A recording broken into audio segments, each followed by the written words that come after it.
Welcome back. We're going to be talking now employment in Lagos. I have here with me the Executive Secretary of the Lagos State Employment Trust Fund, Akin Oyebode. Thanks for being here today. Thank you very much. Most people in Lagos would know what the LSETF does, but I know a lot of other states I've heard are trying to understand what you do and maybe even try to, have sort of a replica of that in their state. So for those who don't know, just give us a bit of a base of what you do. I mean, just broadly speaking, we're supposed to help job creation in Lagos, and that's helping businesses create new jobs. And also helping train people to take up existing jobs. So we don't hire people. So if you're planning to send me your CVs, that's not what we do. But it's essentially to support small businesses to grow and therefore create jobs, attract foreign jobs into Lagos, and ensure that we have a trained workforce to take up existing vacancies. So do you fund businesses? Oh, yes, we do. So we fund how businesses. Does that work? Yeah. So we have a loan program that we fund small businesses up to 5 million naira. Interest rate is usually 5% per annum. The loan tenure is up to 3 years. As at today, we've supported 4,600 businesses, 5,600 businesses, approximately 4.5 billion naira. This year, we hope to double that number.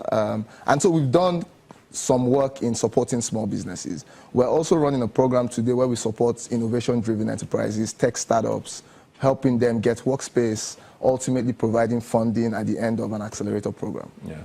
I mean, 5,600 sounds like a lot. How do you guys keep track? How does this work? Do you fund and they go, or do you keep track of what they're doing and who they employ and how they evolve, pretty much? So we train people to help them become better business people. And then post-lending, we then monitor. So we're running an impact assessment program at the moment, understand what sectors provide significant job creation opportunities, how we're doing even in the different locations across the states. So sector focus, different demographic analysis, just to understand how best to deploy the capital we have. Yeah, very impressive. Is there an age range?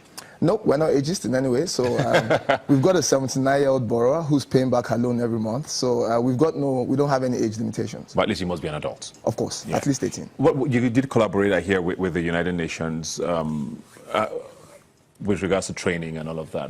What exactly did you do? So we recognize that there was, obviously, to create jobs, there's some people who want to run businesses. There's some people who just want to be employed.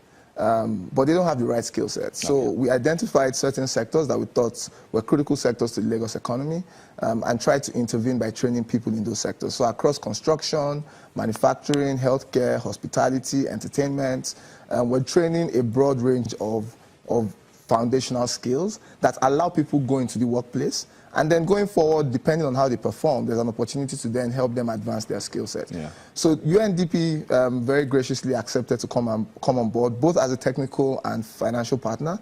So they are putting $1 million to this program. We're putting the equivalent of $3 million. And at the end of the program, we expect to have trained 10,000 people. Very impressive. Has that started yet? Oh, yeah. So we started with the first set of 600 people. Okay. They're about to leave. They'll leave in February. And then we're going to be training these people in batches of 600. So we've got about 10,000 applications, right?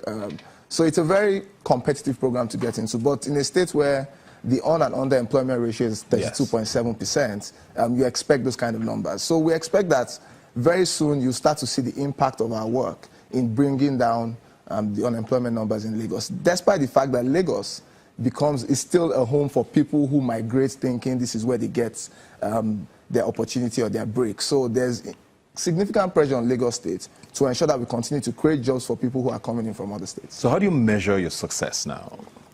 Ultimately, if we're being single-minded about it, it's job creation. So it's how many jobs we're able to help create and how many people we're able to put in work.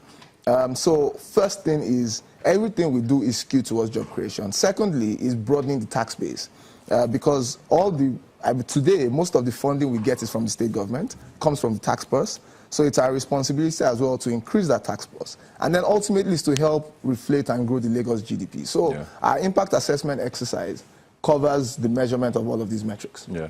Is this something that you think can be replicated on a federal level? Because, I mean, this is one of the biggest talking points of this government.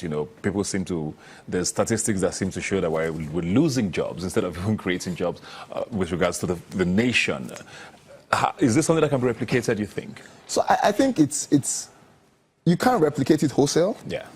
I think first up, the impression that we're losing jobs might not be accurate.